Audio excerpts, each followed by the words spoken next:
গত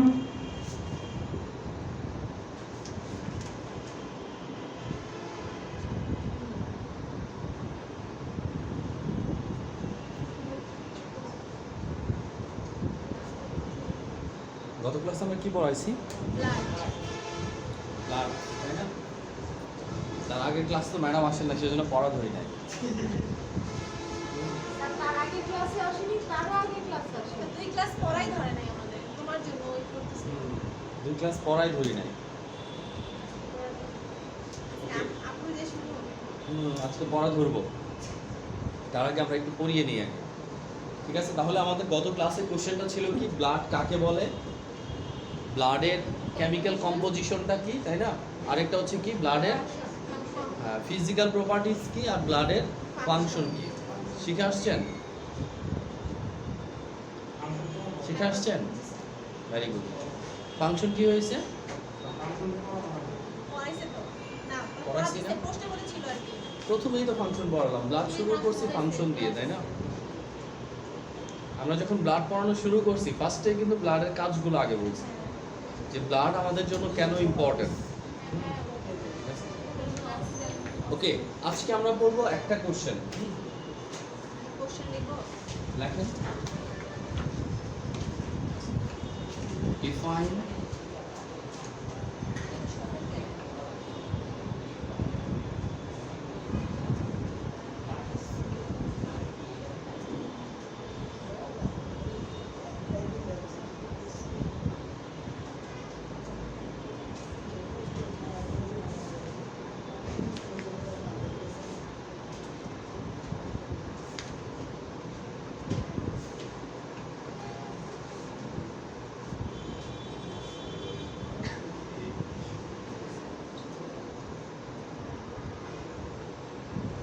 write down the define RBC, WBC, platelet, hemoglobin, plasma protein with their key normal range and function. ঠিক আছে, normal range and function সহ RBC, WBC, platelet.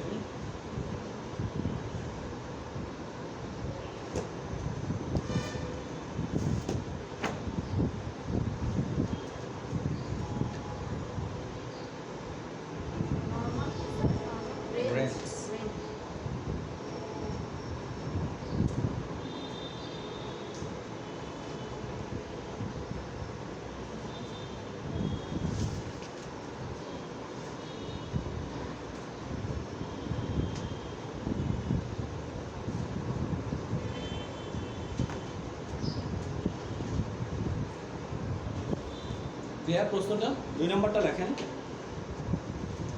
এটা একটা question.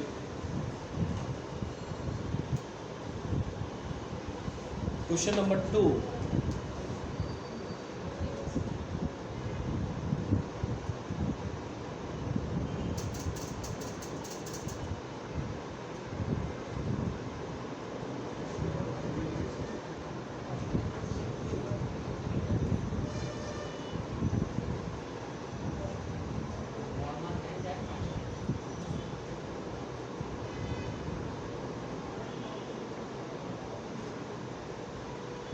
ওকে, define plasma.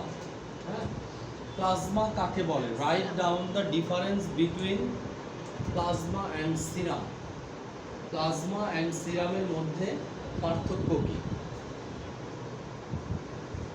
Plasma কাকে বলে, plasma and সিরামের মধ্যে পার্থক্য কি? ঠিক আছে, এই দুইটা কোশ্চেন আজকে আমরা আশা করি পড়া শেষ করব।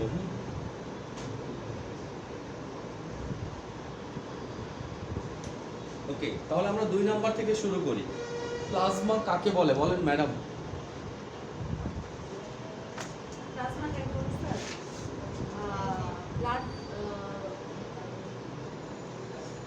ব্লাডের দুটো পার্ট থাকে, একটা হচ্ছে প্লাজমা আর একটা হচ্ছে ব্লাড সেল। ব্লাড সেলটা বাদ দিলে প্লাজমা। সুন্দর করে সংজ্ঞাটা বলেন। স্যার আসলে আমি বুঝেছি, আপনার ক্লাস দেখে। ভেরি গুড, বুঝলেই হবে। বলেন ম্যাডাম আপনি। ব্লাডের সেলবিহীন অংশকে প্লাজমা বলে। সেলবিহীন লিকুইড বা ফ্লুইড অংশকে কি বলে? প্লাজমা বলে। Very good. তাহলে প্লাজমা কি? আমরা একটা চিত্র এঁকে দেখাইছিলাম, তাই না? হুম। যদি আমরা ব্লাড থেকে ব্লাড সেলটুকু বাদ দিই তাহলে যে তরল অংশটা থাকবে ওই তরল অংশকে আমরা কি বলবো? প্লাজমা। প্লাজমা থেকে যদি আমরা রক্ত জমাট বাঁধার উপাদানটা বাদ দিই তাহলে যেটা থাকবে সেটা হবে কি? সিরাম। ঠিক আছে, তাহলে প্লাজমা এবং সিরাম একই জিনিস, তাই না? পার্থক্যটা কি এইটাই আমরা পড়বো এখন। প্লাজমাতে যত উপাদান আছে সকল উপাদান সিরামে আছে। তারপরেও কি প্লাজমা থেকে যেহেতু সিরাম তৈরি হয় তাহলে কি প্লাজমাতে কিছু উপাদান থাকবে যেগুলো সিরামে থাকবে না, আবার কি সিরামে কিছু উপাদান বেশি থাকবে, এগুলো কি প্লাজমায় থাকবে না, আর বাকি সব উপাদান সমান। তার মানে কি আমরা যে কেমিক্যাল কম্পোজিশনের কথা যদি বলি সোডিয়াম, পটাশিয়াম, ক্যালসিয়াম এগুলো প্লাজমাতে যতটুকু আছে সিরামে কি ততটুকুই আছে। আমরা যদি অ্যালবিউমিন, গ্লোবিউলিন, ফিব্রিনোজেনের কথা বলি প্লাজমাতে যতটুকু থাকবে সিরামে ততটুকুই থাকবে। আমরা যদি urea, uric acid, creatinine, hormone এইসবের কথা বলি তাহলে প্লাজমাতে যতটুকু আছে সিরামে কি ততটুকুই থাকবে। ঠিক আছে, সেই জন্য দেখবেন ম্যাক্সিমাম না, আমরা বলবো কি most of all 99% pathological test যেটা আমরা ব্লাড দিয়ে অপারেট করি ম্যাক্সিমামই কি দিয়ে করে? প্লাজমা দিয়ে করে। এবং টেস্টের গায়ে লেখা থাকে কি? সিরাম দিয়ে করে, তাই না? লেখা থাকে কি? এস বিলিরুবিন, তাই না? এস ক্রিয়েটিনাইন, তাই তো? তাই এস দিয়ে কি বোঝাচ্ছে এখানে? সিরাম বোঝাচ্ছে। তাহলে ম্যাক্সিমাম টেস্ট সিরাম দিয়ে করে। প্লাজমা দিয়ে কি টেস্ট করবে? যদি কি ফিব্রিনোজেন প্রথম বিনে টেস্ট করার দরকার পড়ে, কারণ কি সিরামে তো ফিব্রিনোজেন প্রথম বিন থাকে না, তাই না? তাহলে ফিব্রিনোজেন বা ক্লটিং সাবস্টেন্স যেগুলো আছে এগুলোর যদি টেস্ট করতে হয় তাহলে প্লাজমা দিয়ে করতে হবে। তখন সিরাম দিয়ে করলে কি হবে না, কারণ কি সিরামে এই উপাদানগুলো কি অ্যাবসেন্ট। ক্লিয়ার এতটুকু? তাহলে আমরা দেখি সিরাম এবং প্লাজমার মধ্যে পার্থক্য কি। আপনাদের বইয়ের পেজ নাম্বার কত যেন? 46। হ্যাঁ 46 বের করেন। আচ্ছা, প্রথমে এখানে সিরাম বানানটা ঠিক করেন। সিরাম বানান হবে এস দিয়ে, SERUM। প্রথমে দেখেন সংজ্ঞা দেওয়া আছে, সংজ্ঞাটা আমরা অলমোস্ট সবাই পারি, তাই না? ব্লাডের সেলবিহীন তরল অংশকে, তরলটা লিখে নেন, ব্লাডের সেলবিহীন তরল অংশকে কি বলে? প্লাজমা বলে। এরপরে বলছে ব্লাডের সেলবিহীন তরল অংশ, এটাকে আমরা সরাসরি কি বলতে পারি? প্লাজমা বলতে পারি না? তাহলে কি প্লাজমা থেকে রক্ত জমাট বাঁধার উপাদান বাদ দিলে যা থাকে তাকে কি বলে? সিরাম বলে। ঠিক আছে, আমরা এইভাবে লিখতে পারি প্লাজমা থেকে রক্ত জমাট বাঁধার উপাদান বাদ দিলে যা থাকে তা কি? সিরাম। অথবা আমরা বলতে পারি কি ব্লাডের সেলবিহীন তরল অংশ থেকে রক্ত জমাট বাঁধার উপাদান বাদ দিলে যা থাকে তা কি? সিরাম। সিরাম এস দিয়ে হবে। এরপর দেখেন প্লাজমাতে কি থাকে? ফিব্রিনোজেন এবং প্রথমবিন উপস্থিত থাকে, কিন্তু এখানে লিখবো আমরা কি? সিরাম। প্লাজমার জায়গায় কি লিখবো? সিরাম। সিরামে ফিব্রিনোজেন এবং প্রথমবিন উপস্থিত থাকে না। ঠিক আছে, প্লাজমার জায়গায় কি লিখবো? এই পাশে সিরাম লিখবো। এরপর দেখেন প্লাজমাতে প্লাজমা ক্লট হয়, সিরাম কি হয় না? ক্লট হয় না। সেরোটোনিন নামক একটা কেমিক্যাল প্লাজমাতে কি থাকে? তুলনামূলকভাবে কম থাকে, বাট সিরামে যে সেটা কি হয়ে যায়? বেশি হয়ে যায়। এরপরে কি প্লাজমা দেখতে হালকা হলুদ বর্ণের, কিন্তু সিরাম দেখতে কি স্বচ্ছ সাদা বর্ণের। এতটুকু ক্লিয়ার? এই পাঁচটা পার্থক্য অ্যাটলিস্ট মুখস্থ রাখবেন। তাহলে প্রথমটা হচ্ছে কি ডেফিনেশন। ডেফিনেশন আমরা কি বললাম? ব্লাডের সেলবিহীন তরল অংশকে প্লাজমা বলে, তাই না? ব্লাডের সেলবিহীন তরল অংশকে প্লাজমা বলে। সিরামে এসে আমরা কি বললাম? ব্লাডের সেলবিহীন তরল অংশ থেকে অথবা প্লাজমা থেকে রক্ত জমাট বাঁধার উপাদান বাদ দিলে যা থাকে তাকে কি বলে? সিরাম বলে। তাহলে প্লাজমাতে কি থাকে না? প্লাজমাতে রক্ত জমাট বাঁধার দুইটা উপাদান কি কমনলি থাকে? কি? ফিব্রিনোজেন এবং প্রথমবিন। তাহলে প্লাজমাতে ফিব্রিনোজেন এবং প্রথমবিন উপস্থিত থাকে, বাট সিরামে কি? ফিব্রিনোজেন এবং প্রথমবিন উপস্থিত থাকে না। ক্লিয়ার এটা? হ্যাঁ, সিরামে থাকে না, বাট প্লাজমাতে কি থাকে। এরপরে দেখেন যেহেতু প্লাজমাতে রক্ত জমাট বাঁধার উপাদান উপস্থিত থাকে তার মানে প্লাজমা কি হবে? রক্ত জমে যাবে, ক্লট হয়ে যাবে, তাই না? সিরামে যেহেতু রক্ত জমাট বাঁধার উপাদান থাকে না, সিরাম কি হবে না? ক্লট হবে না। সেরোটোনিন একটা উপাদান, যে উপাদানটা প্লাজমাতে তুলনামূলক কম থাকে, সিরামে কি থাকে? বেশি থাকে। আর যদি কালারের কথা বলি তাহলে কি হবে? একটা হালকা হলদে বর্ণের, আরেকটা কি স্বচ্ছ সাদা বর্ণের। সাদার মধ্যে কি কোনো রং নাই, তাই না?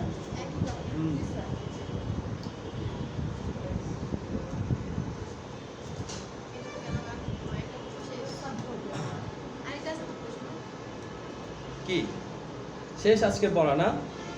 যেহেতু দুইটা কোশ্চেন 2 নাম্বারটা পড়াই দিচ্ছি তার মধ্যে তো পড়া শেষ। ওকে ফাইন, নেক্সট আমরা 1 নাম্বার প্রশ্ন পড়ি যেটা আজকের মূল পড়া। হ্যাঁ অনেক বড় স্যার, অনেক বড়, বুঝাই যাচ্ছে স্যার। ঠিক আছে। আরবিসি দেখেন অনেক বড় জিনিস কখনো কখনো সহজ লাগে, আবার অনেক ছোট জিনিস কখনো কখনো কি অনেক জটিল লাগে। আপনি কোনটা পছন্দ করবেন, ছোট জিনিস জটিল না বড় জিনিস সহজ? বড় জিনিস সহজ। তাহলে তো সব বড় দেখে ভয় পাওয়ার কিছুই নাই, এটা বড় হলেও কি সহজ, জি স্যার। ঠিক আছে। তাহলে এখানে আমরা পড়তেছি কি সংজ্ঞাগুলো। একটা হচ্ছে আরবিসি, অলমোস্ট আমরা সবাই জানি ব্লাড সেল 3 ধরনের। ম্যাডাম বলেন সেলগুলোর নাম কি? ব্লাডের সেল কণিকাগুলোর নাম বলেন।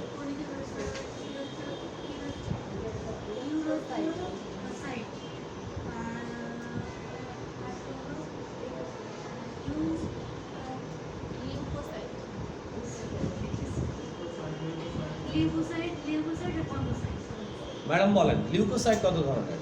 এটা স্যার পারবো না, আমি অতটুকুই পড়েছি স্যার। আমি তো জানি, তাহলে যে স্যার কোনটা আপনি পারবেন না। না স্যার, আমি অতটুকুই পড়েছিলাম। আর ওকে বলেন লিউকোসাইট কত ধরনের? কি কি? ম্যাডাম বলেন এই গ্রানুলোসাইট কত ধরনের?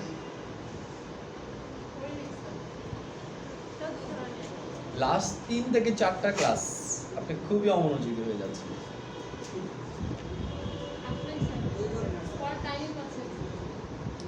ঠিক আছে, প্রথম দিকে ভালোই ছিলেন, আস্তে আস্তে ডাল হয়ে যাচ্ছে, আলু ভর্তা। এই গ্রানুলোসাইট, মনোসাইট আর লিম্ফোসাইট। গ্রানুলোসাইট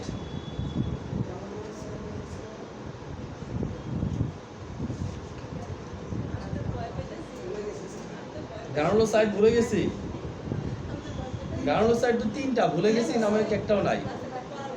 কি কি? Neutrophil, eosinophil, ব্যাসোফিল।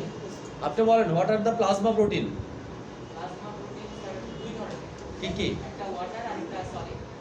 প্লাজমা প্রোটিন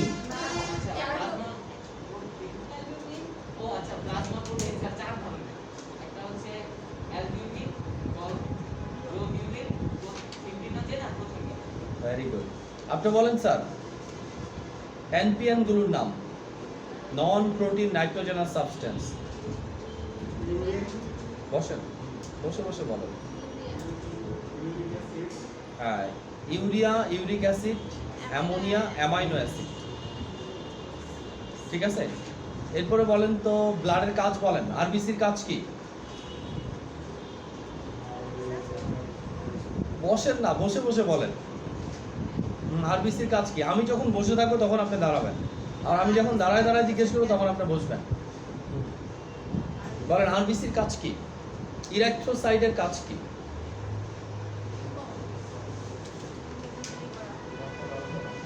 রক্ত লাল করা। কি কাজ ইরেক্ট্রোসাইটের?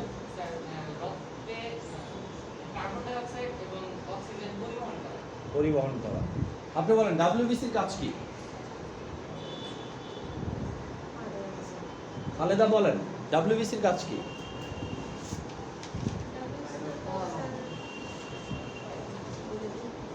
ছোটবেলা থেকে পড়ে আসছে।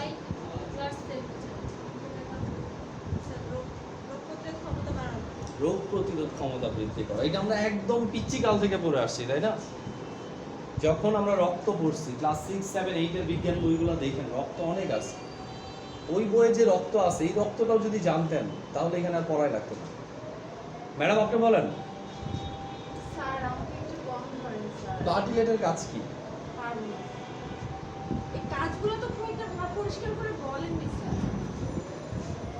মানে ফাংশনগুলো খুব একটা পরিষ্কার করে বলেন না। তাই না? ম্যাডাম আপনি বলেন প্লাটিলেটের কাজ কি?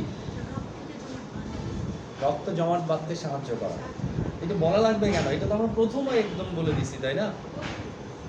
ফার্স্ট আমরা শুরুই করছি কি অক্সিজেন এবং কার্বন ডাই অক্সাইড পরিবহন, নিউট্রিয়েন্ট পরিবহন, তাই না? এগুলো দিয়ে আমরা ফার্স্ট শুরু করছি। আচ্ছা, আজকে আমাদের কাজ হচ্ছে আরবিসি কাকে বলে। দেখেন আমরা আরবিসিটা কেমন ভাবে শিখবো জানো কি, এটা আমাদের সহজে মনে থাকে, ঠিক আছে।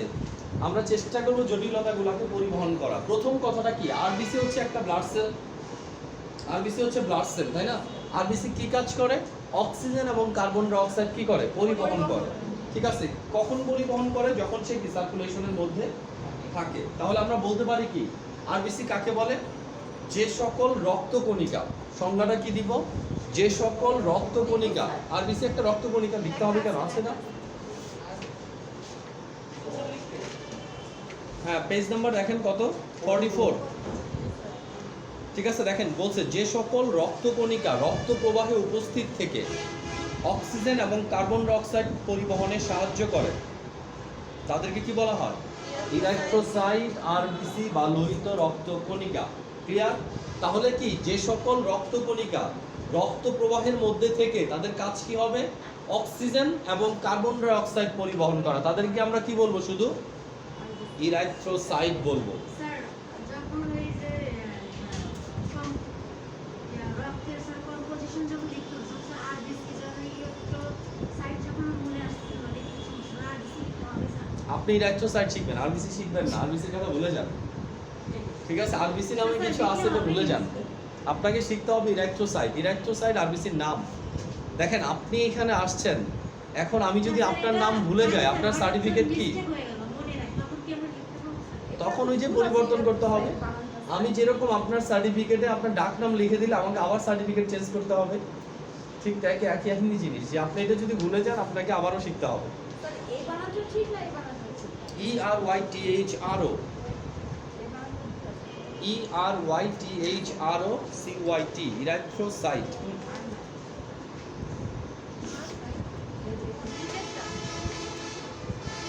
আচ্ছা, সংজ্ঞাটা কি আর পাবেন না, কাকে বলে ইরাইথ্রোসাইট, যে সকল রক্তকণিকা কি করে, রক্ত প্রবাহে থেকে তাদের কাজ কি, অক্সিজেন এবং কার্বন ডাই অক্সাইড পরিবহন করা। ওকে, এরপর দেখেন আরবিসির কিছু বৈশিষ্ট্য আছে। বৈশিষ্ট্যগুলোর ভিতর কি আছে, আরবিসির শেপ দেখেন। আরবিসি হচ্ছে কি, দ্বি অবতল। উত্তল আর অবতল তো আপনারা বুঝেন। দ্বি অবতল মানে কি, চারদিকে উঁচা, মাঝখানের দিকে কি গর্ত। দ্বি অবতল, গোলাকার, নিউক্লিয়াসবিহীন, চাপকি। চাপকি নিক্ষেপ খেলছেন না, গোল। হ্যাঁ খেলছেন কখনো ছোটবেলায়, আমি সারাদিন খেলাধুলা করতাম। সারাদিন ক্লাস করতেন, ভেরি পড়াশোনা গুড, কম করতাম স্যার। Very good. যখন যেটা করা উচিত তখন সেটা করতে হবে, তাই না। তাহলে চাপকি নিক্ষেপের যে চাপকি, ওইটার সাথে আরবিসির একটু পার্থক্য আছে। চাপকি নিক্ষেপের চাপকিটা কি, মাঝখানে মোটা, চারদিকে চিকন হয়ে আসে, ঠিক এটা হবে উল্টা, ঠিক আছে। আরবিসি গুলো দেখেন চিত্রে দেওয়া আছে না, মাঝখানে কি একটু চিকন, তাই না, চারদিকে কি একটু মোটা মোটা, এই যে লাল রঙের কণিকাগুলো, ঠিক আছে। তাহলে কি চাপকির মতো, কিন্তু কি ওই চাপকি না। আবার এতে আরেকটা বৈশিষ্ট্য আছে, এতে কোনো নিউক্লিয়াস নাই।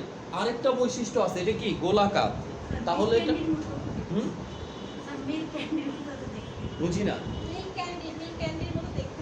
ও আচ্ছা, ঠিক আছে। তাহলে আমরা বলতেছি আরবিসি গুলা কিরকম, গোলাকার, চাপকির মতো, দ্বি অবতল, তাই না, বাইকনভেক্স। আরবিসি কতদিন বাঁচে, 120 দিন। এটা তো মুখস্থ থাকাই উচিত। এরপরে মূল পড়া, আরবিসির নর্মাল কাউন্ট কত, এটা তো একদম মুখস্থ করে ফেলতে হবে।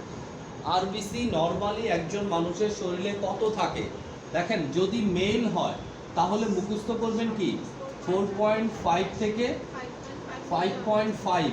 এর পরের অংশটা আরো ভালো করে শিখতে হবে, কি হবে, মিলিয়ন, তাই না, million per cubic millimetre of blood. হ্যাঁ, পার কিউবিক, সিইউতে কি বোঝাচ্ছে, পার কিউবিক, হ্যাঁ, per cubic millimetre of blood. প্রতি কিউবিক মিলিমিটার অফ ব্লাডে এত মিলিয়ন থাকে। 1 মিলিয়ন সমান সমান কত, 10 লাখ। তাহলে এখানে আমরা এইভাবেও বলতে পারি 45 থেকে 55 কি লাখ,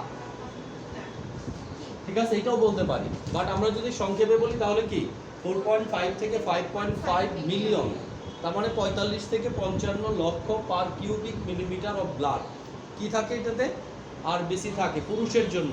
মহিলার জন্য কত থাকে, আর একটু কম, কত 4 থেকে 5, বাচ্চাদের জন্য আর একটু বেশি, কত 6 থেকে 7 per cubic millimetre of blood. ঠিক আছে, এতটুকু ক্লিয়ার যে আমাদের শরীরে আরবিসির নর্মাল রেঞ্জ কত, পুরুষ, মহিলা এবং চাইল্ড তিনটা কি করতে হবে, আলাদা আলাদাভাবে করতে হবে। ওকে, আচ্ছা, যদি আপনারা নর্মাল রেঞ্জটা মুখস্থ করেন, এরপরে আসতেছে ফাংশন। ফাংশন আমরা অলমোস্ট কি জানি। প্রথম ফাংশনটা কি বলছে, lungs to tissue, tissue to lungs.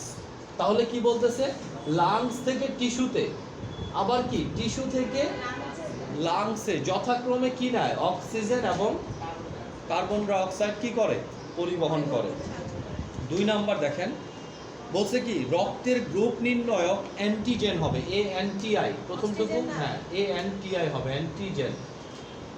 রক্তের গ্রুপ নির্ণয়ক অ্যান্টিজেনগুলো কি হয়, AN, ও অক্সিজেন হবে না, অ্যান্টিজেন। তাহলে ব্লাড গ্রুপ যদি নির্ণয় করতে চান, অবশ্যই আরবিসি দিয়ে ব্লাড গ্রুপ নির্ণয় করতে হবে। আরবিসি ছাড়া ব্লাড গ্রুপ নির্ণয় করা যাবে না, কারণ কি আরবিসিতে ব্লাড গ্রুপের অ্যান্টিজেনগুলো উপস্থিত থাকে। এটুকু ক্লিয়ার।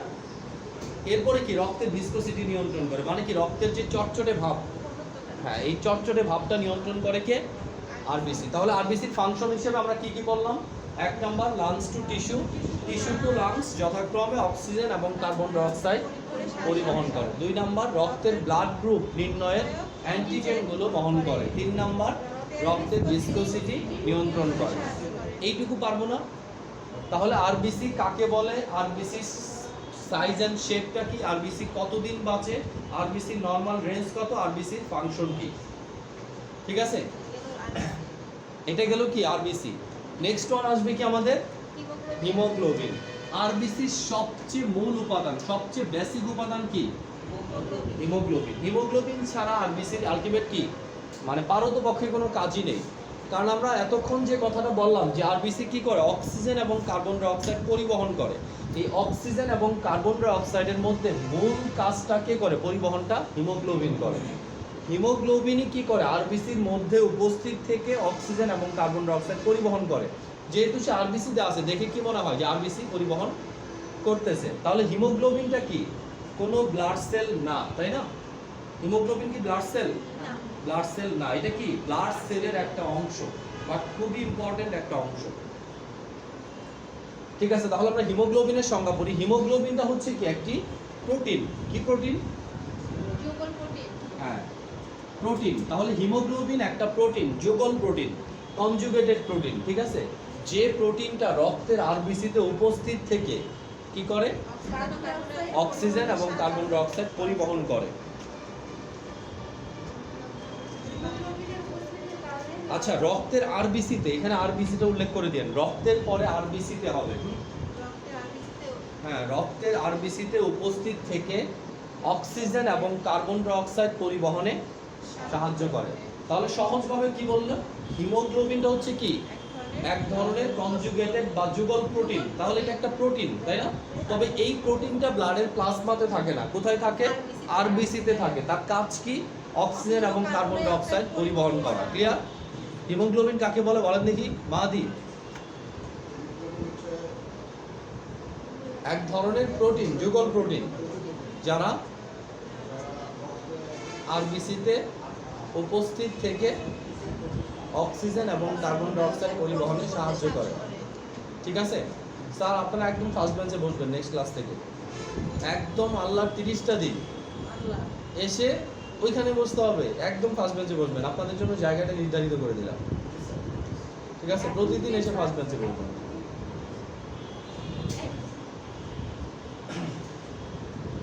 আচ্ছা, তাহলে আমরা কি বললাম, হিমোগ্লোবিন। হিমোগ্লোবিন কাকে বললাম, প্রথমটা শেষ। এরপরে হিমোগ্লোবিন, যেহেতু আমরা হিমোগ্লোবিন আমাদের একটা রোগ করতে লাগবে, অ্যানিমিয়া, সেহেতু হিমোগ্লোবিনের কি করতে হবে, আমাদের কম্পোজিশনটা আমরা পড়ে নিব। হিমোগ্লোবিন কি দিয়ে তৈরি, দেখেন আরবিসি। আরবিসির সবচেয়ে ভাইটাল পার্ট কি, হিমোগ্লোবিন।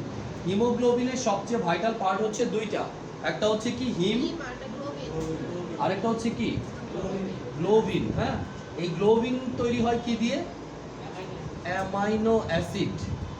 গ্লোবিন কি দিয়ে তৈরি হয়, অ্যামাইনো অ্যাসিড দিয়ে তৈরি হয়। আর হিম তৈরি হয় কি দিয়ে, হিম তৈরি হয় আয়রন আর কি বিলিরুবিন দিয়ে, তাই না? হিম তৈরি হয় আয়রন আর বিলিরুবিন দিয়ে। আর অ্যামাইনো অ্যাসিড কি দিয়ে তৈরি হয়? অ্যামাইনো অ্যাসিড তৈরি হয়, সরি প্রোটিন তৈরি হয় কি দিয়ে? গ্লোবিনটা, গ্লোবিন হচ্ছে প্রোটিন। আর প্রোটিনটা হিম অংশের সাথে যুক্ত থাকে, সেই জন্য এটাকে কি বলা হয়? যুগল প্রোটিন, দুইটা মিলে থাকে। ঠিক আছে, যুগল মানে কি? কাপল। হ্যাঁ, দুইটা মিলে থাকে, সেই জন্য একে কি বলতেছি আমরা? যুগল প্রোটিন। তাহলে যুগল প্রোটিনের অংশটা কি দিয়ে তৈরি হয়? অ্যামাইনো অ্যাসিড, এবং এটা থাকে 96%। হিমোগ্লোবিনের গ্লোবিন অংশটা কত? 96%, আর হিম অংশটা অনলি 4%। হিম অংশটা তৈরি হয় কি দিয়ে? আয়রন দিয়ে, তাই না? তাহলে যদি কারোর হিমোগ্লোবিনের অভাব থাকে, আমরা কোনটার অভাব আগে ফিল আপ করবো? গ্লোবিনের অভাব না হিমের অভাব? হুম? গ্লোবিন 96 ঠিক আছে, 96% গ্লোবিন। তার মানে যার শরীরে রক্ত স্বল্পতা আছে তাকে আগে মাছ, মাংস, ডিম, দুধ এগুলো খেতে বলতে হবে, তার সাথে আয়রন ট্যাবলেট দিতে হবে। শুধু আয়রন ট্যাবলেট দিলে কি হিম তৈরি হবে? গ্লোবিন কই পাবেন? ঠিক আছে, তাহলে আমাদের কি অ্যানিমিয়ার চিকিৎসার প্রথম জিনিসই হচ্ছে কি? আর প্রোটিনযুক্ত খাবার। তার মানে প্রোটিনযুক্ত খাবার যদি কম খান তাহলে কি আপনার অ্যানিমিয়া হওয়ারও চান্স আর থাকবে। নিচের লাইনটা দেখা যাচ্ছে না, মানে যে ভিডিওতে কালকেও দেখতে পাচ্ছি স্যার। উপরে উঠে যাও। ঠিক আছে। ওকে, এটুকু ক্লিয়ার তো? এখন আসেন হিমোগ্লোবিনের নরমাল রেঞ্জ কত? ঠিক আছে, হিমোগ্লোবিনের নরমাল রেঞ্জ যদি আমরা বলি তাহলে কি এখানেও ছেলে মেয়ে এবং কি পুরুষ মহিলা এবং চাইল্ড আলাদা হয়ে যাবে। কারণ হিমোগ্লোবিনটা থাকে কোথায়? আরবিসিতে। আরবিসি যেহেতু তিনটা ভাগে ভাগ হয়ে গেছে, হিমোগ্লোবিনও কি হবে? ভাগ হয়ে যাবে। তাহলে হিমোগ্লোবিন থাকবে কি? ইউনিটটা মনে রাখতে হবে, গ্রাম পার ডেসিলিটার, এটা যেন না ভুলেন। হিমোগ্লোবিনের একক কি হবে? গ্রাম পার ডেসিলিটার। আর আরবিসির একক কি ছিল? Million per cubic millimetre of blood. Sir ওই দাগটা হচ্ছে পার কিউবিক। হ্যাঁ, এটা দিয়ে আমরা বুঝাচ্ছি কি? পার মানে প্রতি কিউবিক মিলিমিটার অফ ব্লাডে বোঝাচ্ছি আমরা। আর এটা গ্রাম, এত গ্রাম প্রতি ডেসিলিটারে। প্রতি ডেসিলিটারে কত? এত গ্রাম। তাহলে ইউনিট কিন্তু ইম্পর্টেন্ট, ইউনিট পাবেন না ডাবল জিরো পাবেন। আপনি দেখেন এখানে আমি লিখতেছি 14 থেকে 18, এখানে যদি আমি কেজি লিখি হবে? এখানে যদি আমি লিটার লিখি হবে? আপনাকে এখানে গ্রাম পার ডেসিলিটারে লিখতে হবে। আচ্ছা, কত থাকে পুরুষের ক্ষেত্রে? দেখেন 14 থেকে কত? 18, একদম চতুস্থ করে ফেলতে হবে এই ভ্যালুটা। 14 থেকে 18 গ্রাম পার ডেসিলিটার। এরপরে মহিলাদের কত? 12 থেকে 16.5 বা 16.5, তাই না? এরপরে কত? বাচ্চাদের 13 থেকে 19.6। ঠিক আছে, একদম চতুস্থ করে ফেলবেন ভ্যালুগুলা। ওকে, তাহলে আমাদের হিমোগ্লোবিন পারবো না। হিমোগ্লোবিনের কাজ কি? বাচ্চাদেরটা কেন বেশি? দেখেন, যখন একটা ছোট বাচ্চা থাকে, ছোট বাচ্চার ম্যাক্সিমাম জিনিসটা গ্রোয়িং পিরিয়ডে থাকে না? বড় হচ্ছে না? তাহলে গ্রোয়িং সেলগুলাতে কি পুষ্টি উপাদান বেশি লাগে না? অক্সিজেন বেশি লাগে না? সেজন্য তার কি বেশি থাকে। আবার আপনি যখন একটা স্টেজে চলে আসে, এখন কি আমরা বাড়তেছি, তাহলে আমাদের সেলগুলো এতটা গ্রোয়িং না, সেজন্য কি অ্যাভারেজ একটা হলেই কি হয়ে যাচ্ছে।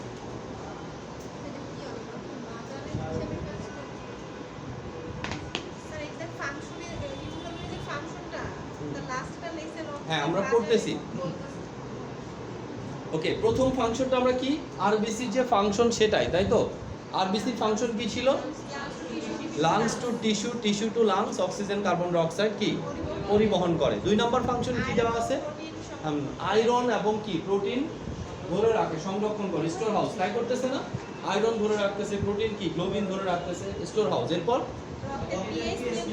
রক্তের পিএইচ নিয়ন্ত্রণ করে। পিএইচ তো আমরা বুঝি, পিএইচ কি? পাওয়ার অফ হাইড্রোজেন মানে কি? ঠিক আছে, যে একটা বস্তু অ্যাসিডিক না ক্ষার, এইটা বোঝার যে স্কেল, সেটাকে আমরা কি বলতেছি? পিএইচ বলতেছি। ওকে, লাস্ট ওয়ান কি বলতেছে? বাজার বলতেছে এখানে না, এটা হবে বাফার। কি হবে? জি, এটা হবে বাফার। ঠিক আছে, রক্তের বাফারিটি নিয়ন্ত্রণ করে। এখন কথা হচ্ছে বাফার জিনিসটা কি, এটা আপনাকে বুঝতে হবে। আমরা তো গত ক্লাসে বললাম রক্তের পিএইচ কত? স্যার আপনি বলেন রক্তের পিএইচ কত? 7.36 থেকে 7.45, তাই না? রক্তের পিএইচ, তার মানে রক্ত কিছুটা কি ধর্মী? ক্ষারধর্মী। তাহলে রক্ত যদি কিছুটা ক্ষারধর্মী হয়, রক্ত যদি কিছুটা ক্ষারধর্মী হয়, এর ভিতরে যদি আমি একটু অ্যাসিড যোগ করি, কি হবে? এটা অ্যাসিডিক হয়ে যাওয়ার কথা না?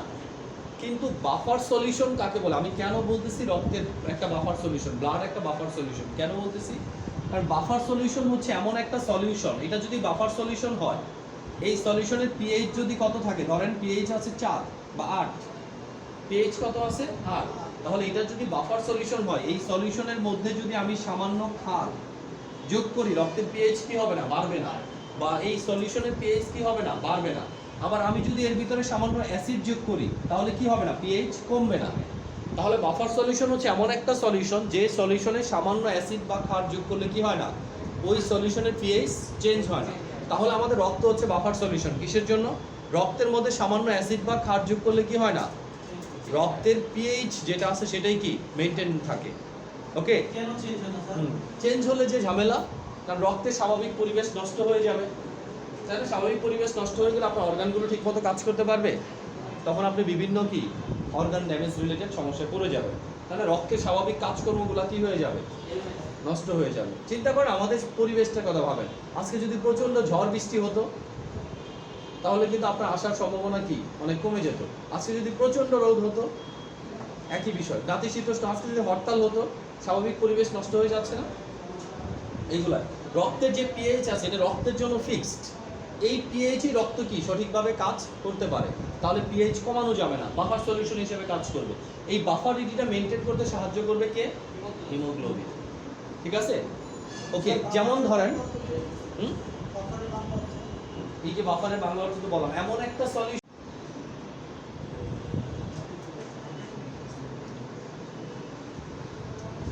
ওকে, তাহলে কি বললাম আমরা?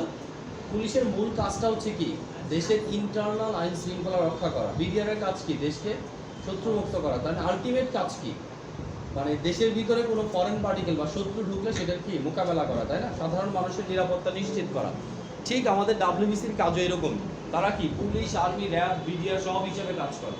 তার মানে দেহের ভিতরে যদি কোনো ক্ষতিকর ফরেন পার্টিকেল ঢুকে পড়ে, তাকেও কি সে নিউট্রালাইজ করে। দেহের ভিতরে রোগ প্রতিরোধ ক্ষমতা থাকে, রোগ প্রতিরোধ ক্ষমতাই হচ্ছে কি ডাব্লিউবিসি। তার মানে পুলিশ যেমন দেশকে রক্ষা করতেছে, ডাব্লিউবিসি কি আমার বডিকে রক্ষা করতেছে। ওকে, তাহলে ডাব্লিউবিসির দুইটা ফাংশন বললাম, একটা কাউন্ট বললাম, একটা হচ্ছে নর্মাল কাউন্ট, সেটা কত?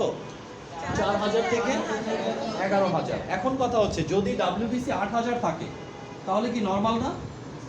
এখন এই নর্মালের মধ্যে নিউট্রোফিল কতটুকু আছে, ইসোনোফিল কতটুকু আছে, ব্যাসোফিল কতটুকু, মনোসাইট কতটুকু, লিম্ফোসাইট কতটুকু, 8000-এর কত পার্সেন্ট, এটা হচ্ছে কি তার ডিফারেন্সিয়াল কাউন্ট। ক্লিয়ার? তাহলে আমরা প্রথমে মনে রাখি, একটু মুখস্থ রাখার সুবিধার জন্য আমরা এইভাবে পড়ি।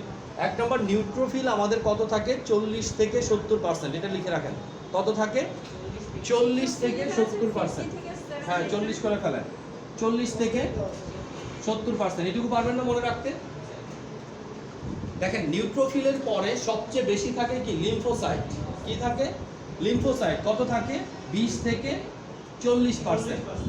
তাহলে 40 থেকে 70% এটা, আর এটা কত? 20 থেকে 40%। এরপরে দেখেন, ইসোনোফিল থাকে 2 থেকে 4%, আর মনোসাইট থাকে 4 থেকে 8%। হ্যাঁ, 4 থেকে 8%। তাহলে মুখস্থ করা সহজ।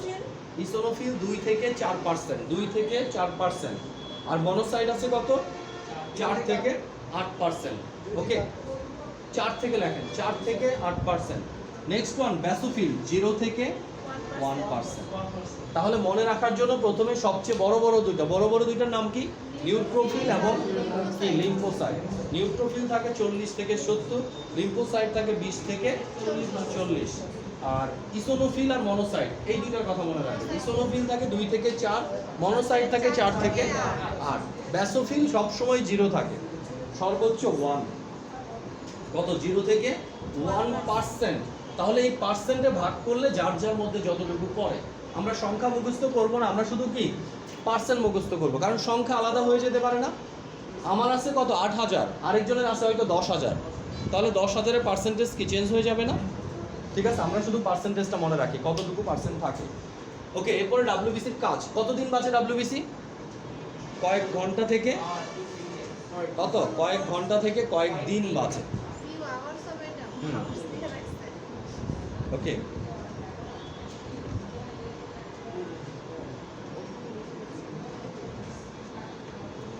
এবার আসেন ফাংশনে।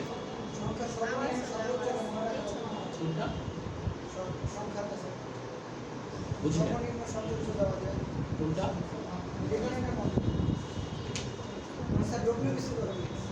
ডব্লিউবিসির কথা আমি তো সেটাই বললাম, ডব্লিউবিসি শুধু পার্সেন্টেজ মুখস্থ রাখবেন, পার্সেন্টেজ মুখস্থ রাখলে তো সংখ্যা বেশি হয়ে যাচ্ছে, তাই না? কারণ আমার যদি ৬,০০০ হয়, ৬,০০০-এর ৭০% আর ১১,০০০-এর ৭০% কি সমান? তাহলে চেঞ্জ হয়ে যাবে না এটা? শুধু পার্সেন্টেজটা মনে রাখেন, এটা মনে রাখলেই হবে। Next one, function. ডাব্লিউবিসির ফাংশন কি? আচ্ছা, এখানে ফ্যাগোসাইটোসিস শব্দটার নাম কি হবে? ফ্যাগোসাইটোসিস, বানানটা ঠিক করে নেন, ফ্যাগোসাইটোসিস, PHAGO, ফ্যাগোসাইটোসিস। ফ্যাগোসাইটোসিস প্রক্রিয়া জীবাণু ধ্বংস করে এরা। তাহলে ফ্যাগোসাইটোসিস কি? একটা প্রসেস, এই প্রসেসে ডাব্লিউবিসি কি করে? আমাদের দেহের জীবাণুগুলো ধ্বংস করে। ফ্যাগোসাইটোসিস প্রক্রিয়াটা অনেকটা এরকম, মনে করেন এখানে একটা ডাব্লিউবিসি আছে, এই জায়গায় হচ্ছে কি একটা জীবাণু, ঠিক আছে? ডাব্লিউবিসি কোথায়? এইখানে। জীবাণু কোথায়? এইখানে। তাহলে ফ্যাগোসাইটোসিস প্রক্রিয়ায় যদি জীবাণু ধ্বংস করতে চায়, সিস, তাহলে ডাব্লিউবিসি প্রথমে কি করবে? অ্যাটাচমেন্ট। ডাব্লিউবিসি এসে কি করবে? এর সাথে কি লেগে যাবে, এরপরে কি তৈরি করবে? কণপথ তৈরি করবে, এইভাবে এসে এই জীবাণুটাকে কি ভিতরে নিয়ে আসবে, এরপরে কি করবে? জীবাণুটাকে সে এনগালফ করে ফেলবে, ভিতরে ঢুকায় ফেলবে, এখন মারবে, ঠিক আছে? তাহলে প্রথমে হবে অ্যাটাচমেন্ট, এরপরে কি কণপথ তৈরি করবে, এরপরে কি ভিতরে নিয়ে শাস্তি দিবে। হ্যাঁ, জেলখানায় নিয়ে নিয়ে মারবে এরা। নেক্সট ওয়ান দেখেন, শরীরের মৃত কোষকলাকে পরিষ্কার করে। যদি আমার শরীরে কোনো, প্রতিদিন আমার শরীরে বিভিন্ন সেল মারা যাচ্ছে না? আরবিসি মারা যাচ্ছে, ডাব্লিউবিসি মারা যাচ্ছে, অন্য অন্য সেলও কি বুড়া সেলগুলো মারা যাচ্ছে, নতুন সেল তৈরি হচ্ছে, প্রতিদিনই কিন্তু মারা যাচ্ছে, তাই না? হাজার হাজার সেল মারা যাচ্ছে, হাজার হাজার সেল কি তৈরি হচ্ছে। এই মৃত কোষকলাগুলো পরিষ্কারের দায়িত্ব কার? ডাব্লিউবিসি। তারপর এটি কি বলছে? কলার ক্ষয়পূরণ এবং বিভিন্ন রকম অ্যান্টিবডি কি করে? তৈরি করে। নেক্সট ওয়ান, হ্যাপারিন একটা কেমিক্যালস বা একটা ড্রাগ। এই হ্যাপারিন তৈরি করার মাধ্যমে আমার ব্লাড ভেসেলের মধ্যে রক্ত জমে যাওয়াটাকে কি করে? প্রিভেন্ট করে। আমার রক্ত যতক্ষণ ব্লাড ভেসেলে আছে ততক্ষণ কিন্তু জমতেছে না, যখনই ব্লাড ভেসেল থেকে বাইরে বের হয়ে আসতেছে তখন সেটা কি হয়ে যাচ্ছে? জমে যাচ্ছে। তাহলে কিসের জন্য জমে না? Due to heparin. হ্যাপারিনের জন্য জমে না। হ্যাপারিনটা কে তৈরি করছে এখানে? ডাব্লিউবিসি তৈরি করছে, ঠিক আছে? Next one, function, platelet. Platelet কাকে বলে তাহলে? যে রক্তকণিকার কাজ কি? রক্ত জমাট বাঁধতে সাহায্য করা। তাহলে সহজে আমরা বলতে পারি যে সকল রক্তকণিকা রক্ত প্রবাহে উপস্থিত থেকে কি করে? রক্ত জমাট বাঁধতে সাহায্য করে, তাকে কি বলে? প্লাটিলেট। প্লাটিলেটের নর্মাল রেঞ্জ কত? 1.5 লাখ থেকে 4 লাখ। প্লাটিলেটের কাজ কি? রক্ত জমাট বাঁধতে সাহায্য করা, এইটুকু মুখস্থ করলে হবে। Next one, plasma protein. Plasma protein maybe আরবিসির উপরে আছে। ও আচ্ছা, প্লাটিলেটের নিচে দেওয়া না, ওকে। তাহলে প্লাজমা প্রোটিন কাকে বলে? সহজভাবে যদি বলি, প্লাজমাতে যে সকল প্রোটিন উপস্থিত থাকে তাদেরকে কি বলে? প্লাজমা প্রোটিন বলে, তাই না? প্লাজমা প্রোটিনের নর্মাল রেঞ্জ কত? প্রতি 100 ml ব্লাডে কত থাকে? 6.4 টু 8.4। প্লাজমা প্রোটিনের নামগুলো কি কি? Albumin, globulin, fibrinogen, প্রথমবিন। প্লাজমা প্রোটিনের কাজ কি? 1 নম্বর, রক্ত জমাট বাঁধতে সাহায্য করে। কারা কারা? ফিব্রিনোজেন এবং প্রথমবিন। তারপরে হ্যাঁ, তার মানে আমরা যে ওষুধগুলা খাচ্ছি সেই ওষুধগুলো অ্যালবিউমিন অথবা গ্লোবিউলিনের সাথে কি হয়? সমস্ত শরীরে ট্রান্সপোর্টেড হয়। এরপরে কি? হ্যাঁ, ব্লাডের যে ভিসকোসিটি এটাকে কি করে? সে নিয়ন্ত্রণ করে। নেক্সট ওয়ান, পরিবহন, মানে এটা কি ট্রান্সপোর্টের কাজ করে মূলত। শরীরের যে ট্রান্সপোর্ট সিস্টেম, এই ট্রান্সপোর্ট সিস্টেমটা কি প্লাজমা প্রোটিন দিয়েই নিয়ন্ত্রিত হচ্ছে। নেক্সট ওয়ান, লাস্টে কি বাফার হবে, বাফার। ঠিক আছে, এটা হবে কি বাফার। তাহলে বাফার, আমরা যদি প্রশ্ন আসে বাফার, রক্তের বাফারিটি কে কে নিয়ন্ত্রণ করে? প্লাজমা প্রোটিন আর হচ্ছে হিমোগ্লোবিন। ঠিক আছে, তাহলে প্লাজমা প্রোটিন এবং হিমোগ্লোবিন রক্তের বাফারিটি নিয়ন্ত্রণ করে। ক্লিয়ার এতটুকু? এই হচ্ছে আপনাদের নেক্সট ক্লাসের পড়া। প্লাজমা কাকে বলে, প্লাজমা সিরামের পার্থক্য, আর রক্তের বিভিন্ন কণিকাগুলোর সংজ্ঞা এবং তাদের নরমাল রেঞ্জ ফাংশন। ক্লিয়ার? ওকে।